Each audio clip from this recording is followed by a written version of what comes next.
சாண்ட்ராவை function வந்தா இந்த வருஷம் வந்து ரொம்ப நல்லா இருக்குது. எனக்கு வந்து ரொம்ப சந்தோஷமா இருக்கு. இந்த வருஷத்துல விட அடுத்த வருஷம் இதோட நான் சாதிச்சு, அதாவது என்னால முடியும், இது என்னால முடியாதுன்னு நான் நினைக்க கூடாது. என்னால முடியும், அடுத்த வருஷம் இதோட நல்லா இருக்குது. சாந்தி மேடத்தை பார்த்து நாங்கள் நிறைய நாங்களும் பண்ணுவோம். நான் இப்படி இருக்கிறேன் வேலை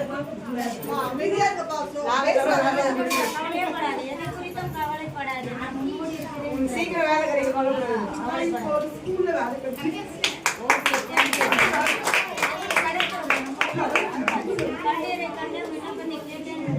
உன் கண்ணீரை கண்ட தேவன் உன்னை கலங்காமல் காத்திடுவார்.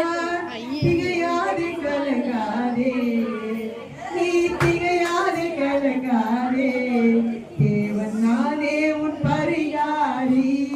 நெஞ்சமே நீ அஞ்சிடாதே, நெஞ்சமே நீ கலங்காதே, தஞ்சமே நீ இயேசு வண்டை நம்பி ஓடிவா மகனே. சூப்பர்.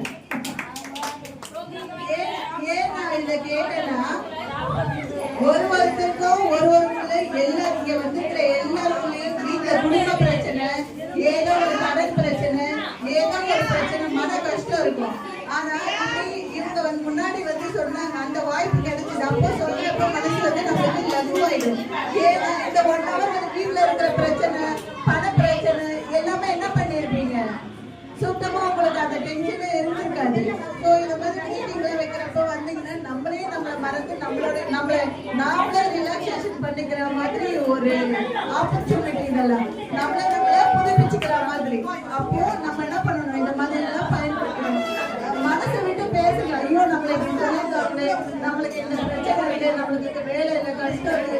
இப்ப இவங்க என்ன பத்தி அப்போ அவங்களுக்குள்ள அந்த வலி வேதனை எவ்வளவு இருந்திருக்கும். அந்த வலி வேதனை தான் இன்னைக்கு அவங்களுக்கு கண்ணீரா வெளியே வருது. இப்போ அவங்களோட மனசு ஃப்ரீ ஆயிட்டு இருக்கும். இப்போ சந்தோஷம். அத மாதிரி எல்லாருக்கும் ஃப்ரீயா பேசுங்க, மனசு விட்டு பேசுங்க. ஒருத்தர் அக்காவா தங்கச்சியா